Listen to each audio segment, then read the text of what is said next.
Well, severe teaching shortages coupled with the massive surge in winter illnesses are forcing schools to close. And with a shortage of teachers here, schools need to bring in more from overseas. But Newshub can reveal the bureaucratic rigmarole that's stalling the process. Political reporter Amelia Wade has this exclusive story. Lunchtime at Birkdale Intermediate today meant barren basketball courts and empty playgrounds.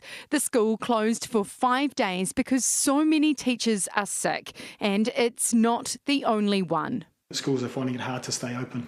Stephen Hargreaves is the principal at Maclean's College on the other side of Auckland, and he's doing everything he can to keep kids in class. The reason for that is that we know that if we do close the school, you can go to remote learning. When we reopen, students don't return. Schools simply need more teachers. There are currently more than 1,000 vacancies across the education sector. But schools wanting to bring in teachers from overseas are having to fork out cash and fill in forms. Unnecessary cost, unnecessary administrative burden on schools. It's not an overly burdensome process. We turn it around, I think, in between 10 and 20 days. Every employer, including every single state school wanting to hire someone from overseas, has to be an accredited employer, pays $600 for a job check to make sure it's been offered to Kiwis first, and have their potential employee pass a check. We're short of teachers, we've got a staffing crisis. Surely somebody can streamline that process for us.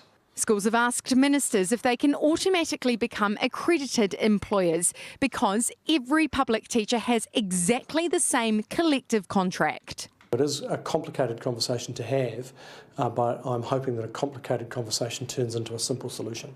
But that simple solution simply won't happen. You will not be changing that? No. There is, in my view, no good argument for taking one particular sector and giving it special treatment over and above other sectors. A tick box rubber stamp exercise that Immigration New Zealand are putting them through, it absolutely needs to be scrapped. The Immigration Minister says the process is there to avoid migrant exploitation, so clearly has absolutely no appetite to change it, and that will come as bad news to schools who are absolutely desperate for teachers. Amelia Wade, Newshub.